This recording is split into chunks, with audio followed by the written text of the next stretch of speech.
Good morning. My name is Barb Pinekenstein. I'm the clinical professor at the University of Wisconsin-Madison in the Richard E. Sinaiko Professorship in Healthcare Leadership. I'm presenting today for the Wisconsin Center for Nursing on Nurses at the Table, Building Your Board Leadership Skill Set. This is a second webinar in a series. The first webinar gives you some strategies to find and select board opportunities. This webinar focuses more on leadership skill sets, and so we have three objectives with this webinar. Describe your key roles and competencies for board membership, describe 5 benefits of board membership, and then also share resources for board membership success. As some background, the Institute of Medicine in their national report, recommendation number 7, said that nurses should be prepared and enabled to lead change to advance health, and that nurses should be full partners with physicians and other healthcare partners to redesign care and be at every level in organizations on both executive management teams, key leadership positions, but also on major and significant boards.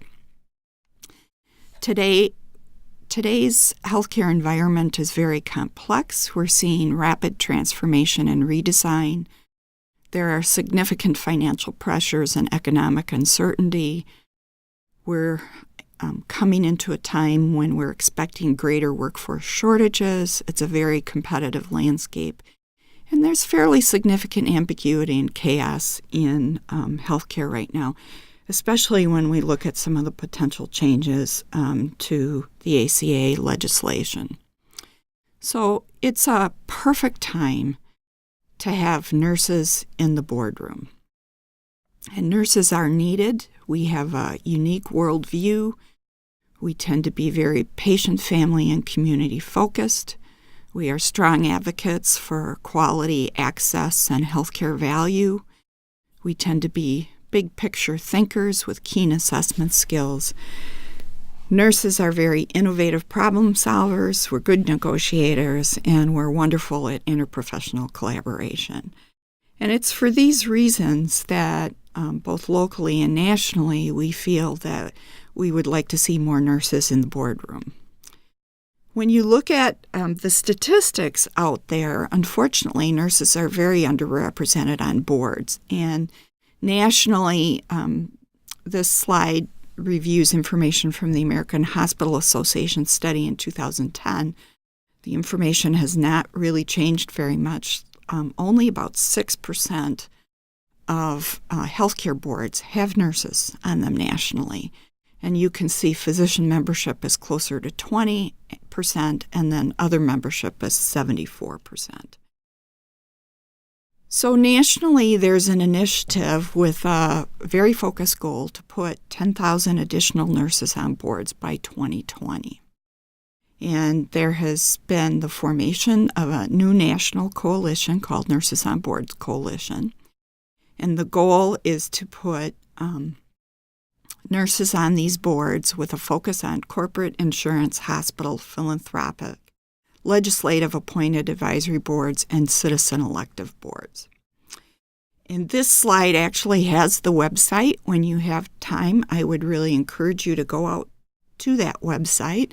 There's lots of great information on that website. And the board definition that we are focusing on, again, we need nurses on a wide variety of boards, but we're really focusing on, for this initiative, putting nurses on decision-making boards that have strategic influences on the health of the communities across the state and nationwide. And again, with a focus on corporate, governmental, nonprofit, advisory, governance boards or commissions, panels and task forces that really have the fiduciary and strategic responsibility to make a difference in the health of the communities that we serve. So as we start looking at the key role that a board member plays, it's really important that you look at the concept of stewardship and governance.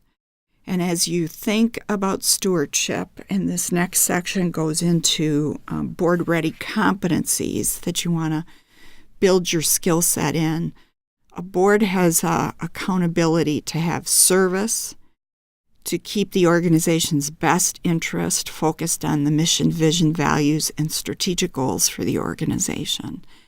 And as a board member, you are a strong advocate for the organization and the key stakeholders for both current and future success. So when you look at accountability, a board member and a board is accountable to ensure that the organization maintains its legal and ethical standards, that it implements actions and policies that actually serve the organization's mission, and that it's accountable for the organization's practices and policies.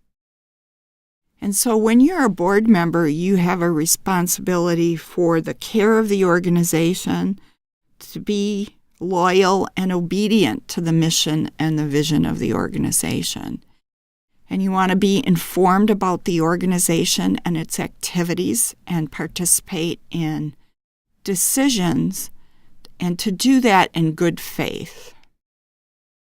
You also want to ensure that you always make decisions in the best interest of the organization, not self, and actually not your profession. Although you may have a dual responsibility to your profession and the organization. But when you're in that organizational board membership seat, the focus is on making the best decisions that you can in the interest to that organization. And then you always want to adhere to the organization's bylaws, and you want to be a guardian to the mission, vision, and always comply with the appropriate rules, regulations, and laws. And so nursing leaders in the boardroom have to really know the organization mission, vision, values, and the bylaws of the board that you're serving. There are a number of different competencies. These are some that we're going to talk about. And if it's a healthcare board, you really need competencies in healthcare delivery and performance, quality and safety. You need some skill sets in business and finance, and we're going to talk about some basic skill sets in this webinar. Human resource competencies. You should have high expectations. You should have good collaboration, good innovation skills, and you should understand that a board member is accountable for strategy, not day-to-day operations. And I think sometimes as nurses, we're so focused on our skill sets regarding making daily decisions about how best to deliver care. When you're in the board seat, you're actually doing more strategy, and you have to resist the temptation to get into day-to-day operations as a board. So responsibilities when you're on a nonprofit board is to help determine the organization's mission and purpose. You support and evaluate the chief executive officer position.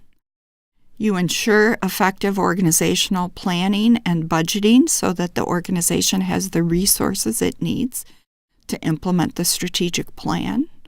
Often you help develop the strategic plan for the organization, or at a minimum, you approve the strategic organizational plan. You're accountable for monitoring the effectiveness of the programs and services of the organization, and you need to ensure that there are adequate financial resources and controls. Often, responsibilities for board leadership also include determining prerequisites for new board members, assisting with orientation of members, and then periodically evaluating the performance of the board or participating in that board performance evaluation. Again, you need to adhere to legal and ethical standards and norms. You need to clearly define and articulate the mission, accomplishments, and goals to gain support from the community. And again, board members have a duty of loyalty to the organization, its staff, and other board members. and you need to complete an annual self-evaluation of the board. So when you look at governance and the principles of governance, there's this concept of do no harm to the board, contribute for the good of the organization. You want to lead by example and share your gifts. You want to take collective action as a board. And you want to, again, uphold the organization's mission and vision. So governance is the process of governance, is making and implementing decisions. And again, a different way to show you some of the governance functions of a board. You're accountable for operational performance, strategic planning and direction, policy making as a board, advocacy, stakeholder relationships, fiduciary oversight, fund development, and leadership development. So when you look at your responsibilities for operational performance as a board, you want to evaluate how effective is organization's leadership or management in meeting the goals. So the whole commitment to continuous quality improvement. But while you're doing that, you have a responsibility to maintain confidentiality, but yet establish transparency.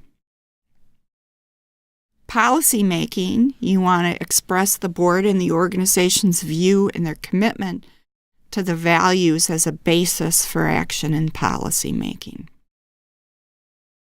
Advocacy, you want to advocate on behalf of the communities served by the organization, ensuring a commitment to quality, safety, and high levels of customer satisfaction. Stakeholder relationships, it's important to identify key stakeholders, be able to prioritize and understand the people, groups, organizations, and systems that are key stakeholders so that the board overall has a plan for how the board's actions may impact key stakeholders. And most boards today have community members on the board or membership from critical community organizations potentially on the board. Fiduciary oversight is important, especially in these times of challenging reimbursement for healthcare organizations. And so the board typically will have a finance committee or a finance subcommittee, but there will always be regular reports to the full board. And the full board is responsible to monitor the financial health of the organization and assure that there are appropriate financial controls in place. And it's very important that part of that fiduciary oversight includes the responsibility to have a financial audit and review the audit and identify and make any corrections that needed to be made as a result of the audit. Next, most boards have a responsibility for fund development or philanthropy. Today, philanthropy is critical to build the ability of the organization to move to higher levels of excellence and success. And so it's fairly common that board members are expected to participate in philanthropy plans and initiatives for the organization, and that you have a responsibility to network and build philanthropic support to ensure that the organization is financially secure. And the amount of philanthropy will vary depending on the needs of the organization and the type of organization that you serve on.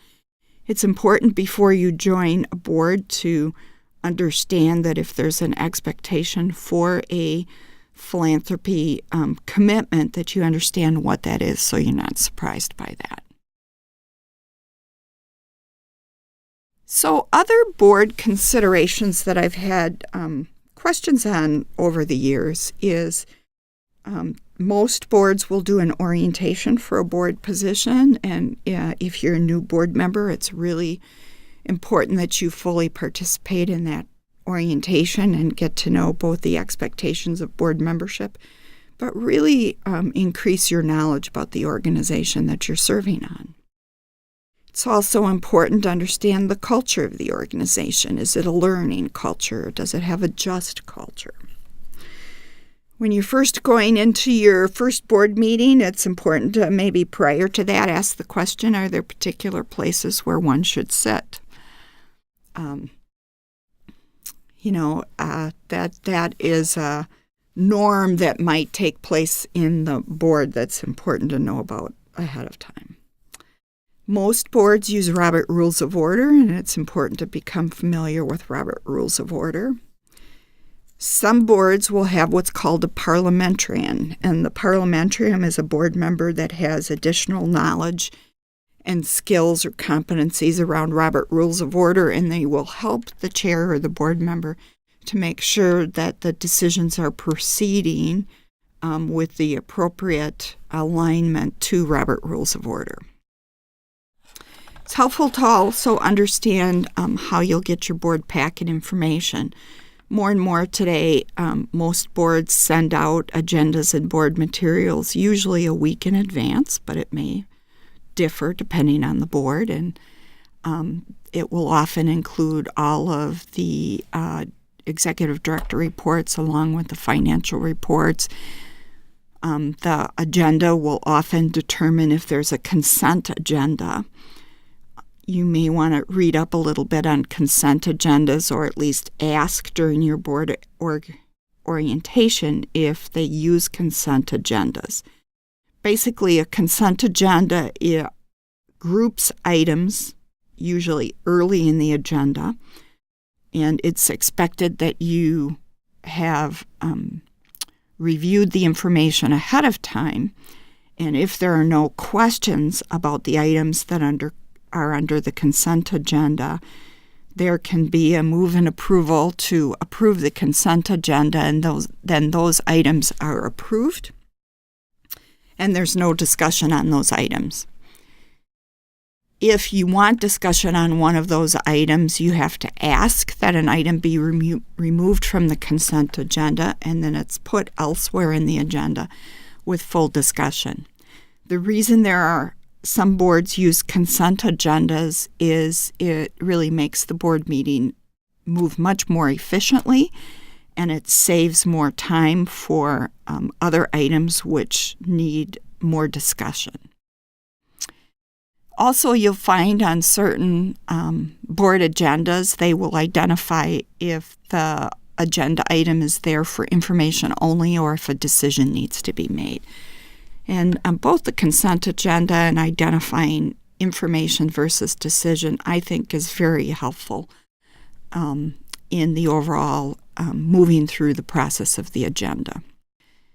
I believe it's important for board members to review, if it's a non-for-profit board, to review the 990, and you can either ask the organization for a copy of their 990 when you're considering being on a board, or most organizations have their 990s posted on GuideStar.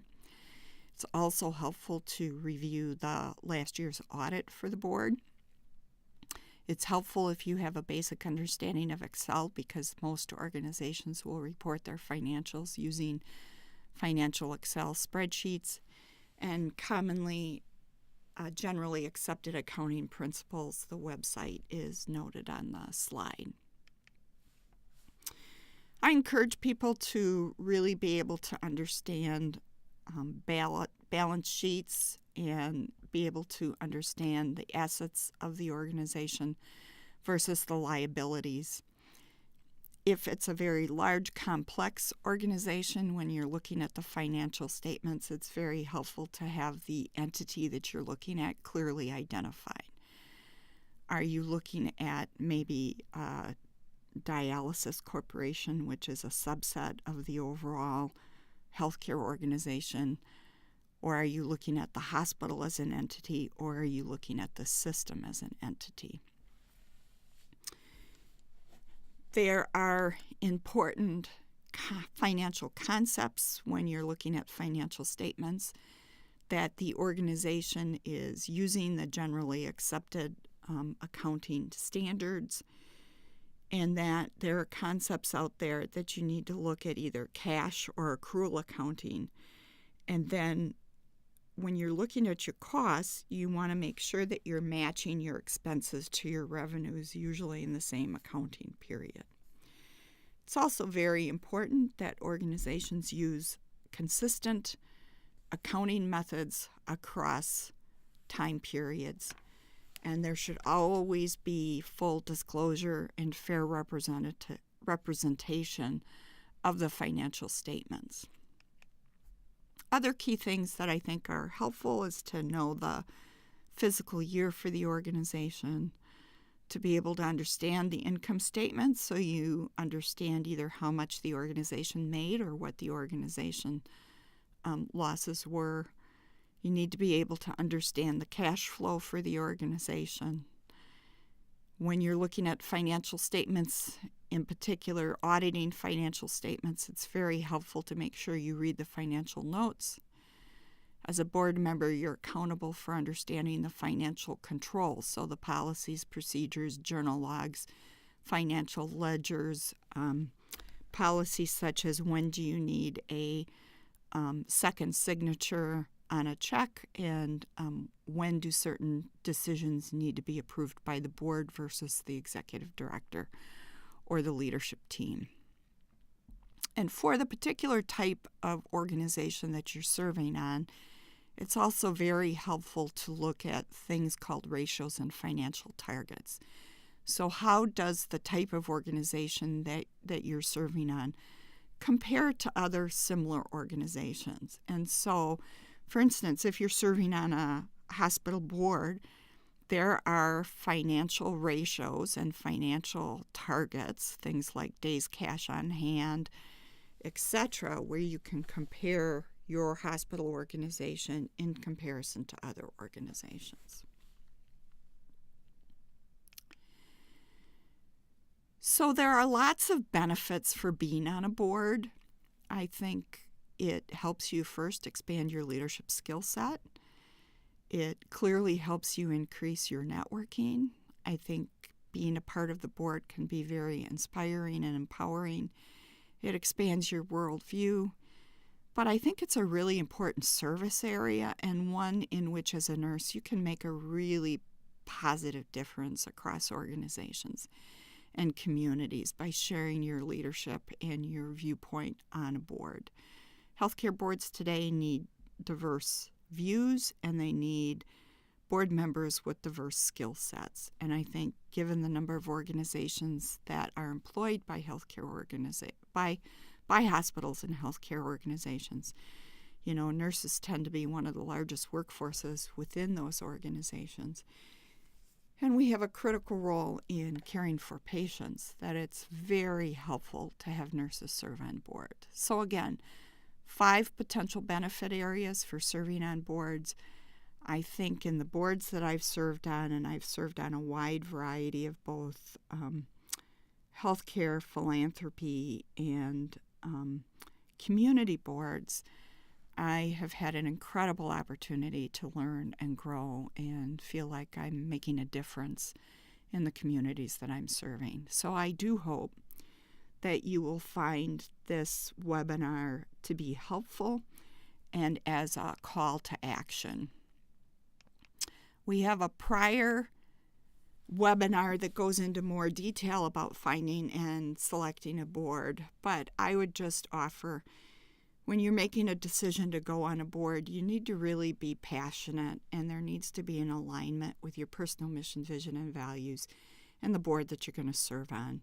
So think about a cause or an issue that you feel strongly about, and then that you'd have a willingness to commit, that you have the gifts and the demonstrated expertise that organization might be looking for, and you feel that for the time period that you're going to volunteer your gifts and your services, that you can indeed meet the time commitments of that board. And then I would just share in how to prepare. It's helpful to network and build connections. You're going to hear me say that a lot. You should seek the advice of a mentor or other leaders or maybe other board members to find out a little bit more about that board. I would encourage you to find a mentor, and Wisconsin Center for Nursing has developed a mentorship program for nurses who are interested in going on boards who are new. So you're welcome to call one of us who are in those board mentorship positions. Volunteer within the organization, and again, network. And this last slide has a number of resources. We have a leadership toolkit that we've developed. There are additional resources on the board mentorship site, and we've also identified some national resources, including Nurses on Boards Coalition, Great Boards, and the Campaign for Action that has a number of videos and resources on board leadership. Thank you.